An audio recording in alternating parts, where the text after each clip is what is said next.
Þá ætlum við að halda áfram hérna í föstudagsþættinum og næst ætlum við að ræða eins tónleika sem eru undir yfirskriftinni Í ævitúni, söngljóðahátíð í tilefni 70 ára afmælis Jóns Hlöðvers Áskelssonar og hann kominn hérna til mín ásamt honum Daníel Þorsteinsyni til að ræða þessa tónleika sem eru nú að verða ansi veglegir bæði hvað varðar frumflutt efni og flytjendur og ætlum aðeins kannski að fræða hvenær byrjaðir þú að semja tónlist? Ég byrjaði að semja tónlist til þess að gera ungur, en síðan kom að því að ég var skólastjóri tónlistskólans og hafði ýmsum snúast og var miklu minna í því að semja þá og í rauninni ég vann reyndar samtið þarna tónlist við 2 leikrit Alþýðuleikhússins, Skollaleik og Krummagull og svo einstaka kórlög, það var ekki mjög mikið, en síðan þegar losnaði tauminn á mér eftir ég hætti stjórninni og eftir ég fatlaðist, þá náttúrulega hafa tónsmíðarnar verið svona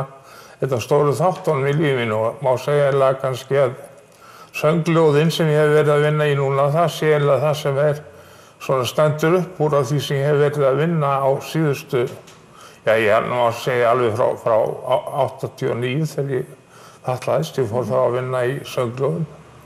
Og það dálítið sérstakt, ég veit ekki hvort, en mér finnst allan merkilegt að það var vinur minn Páll Skúlason sem kom hér á bragðið. Við erum jafn gamlir upp á dag og vorum vinir alla tíð. Og hann kom til mín á sjúkrahús og ég var eitthvað kvart yfir ég hefði lítið úthald í lestur, bóka. Og þá nefndi hann við mig hvort það gæti ekki verið góð hugmynd fyrir mig að skoða ljóðin. Því að þau verið styttri og hugsanirnar það þyrfti ekki slangan orðaforða, mikinn orðaforða og ég fór að gera þetta. Fékk ljóðabók sem var eftir Þorgeir Sveinbjarnarson sem heitir Vísur drauminn og þá má ég segja að ég hef lært þá ljóðabók svona mestu hluti utan að og síðan hef ég samið við þessar bæði ljóðaflokk sem heitir Vísur draum úr þeirri bók og einnig ljóðaflokk sem ekki verið hluti núna sem eru 3 söngljóð sem voru flutt af Blásárskvönd Reykjavíkur og Margréti Bóasdóttur. Og síðan má segja að ljóðið hefur verið svona viðvarandi ekki látið mig í friði og það sem nú kannski skuldast við að það verið að leita á mig líka, ég verið að yrkja meira heldur ég hef gert. Það sé bara sennilega að setja saman orð og það einhvern veginn hefur verið mjög krefjandi og þetta kannski, ég veit ekki, en það síðast umræði okkar Páls Skúlason því að hann dó 22. apríl. Þá vorum við að ræða hlutverk ljóða í heiminum. Það var síðasta samtali sem ég átti við Pál.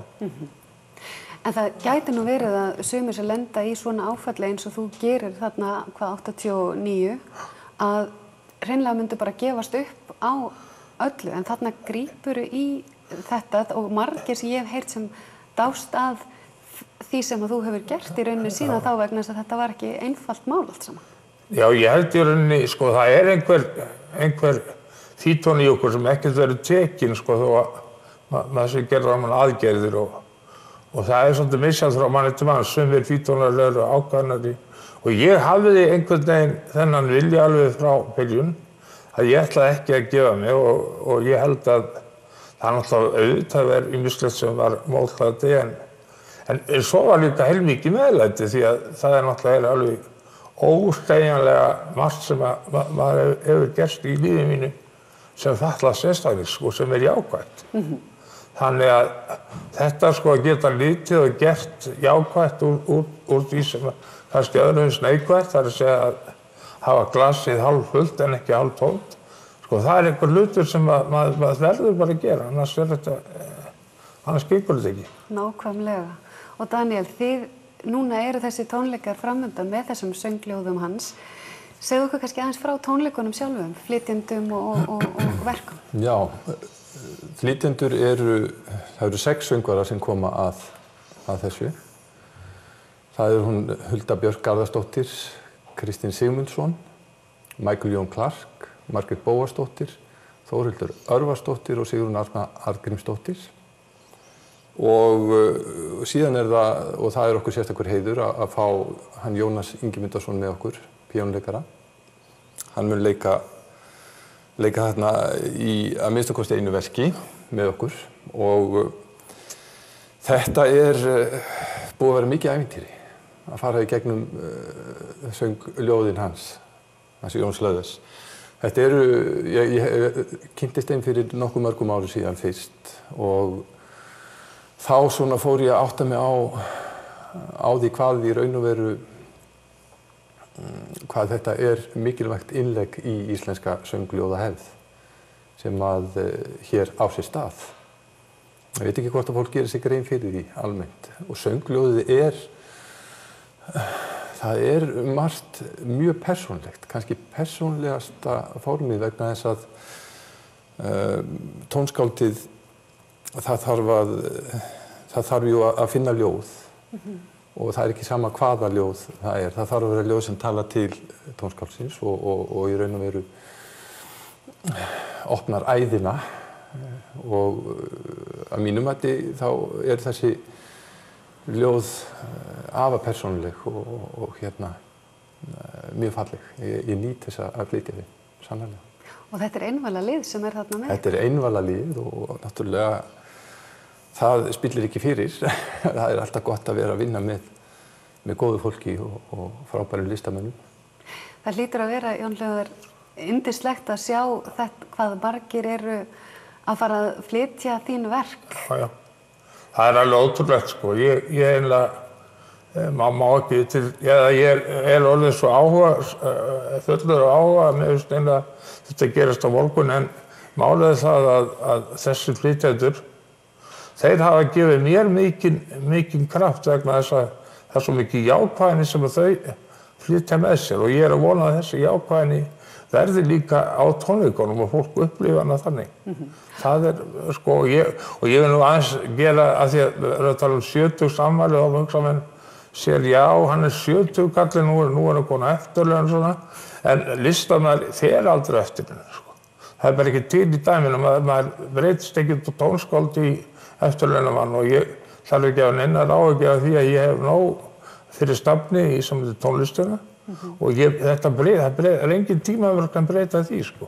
En við vorum einmitt hérna með viðtal áðan frá Karlakór Akureyrar Geysir og þar töluðu þeir einmitt að þeir eru að fara að flytja eitt verk á tónleikunum sínum 5.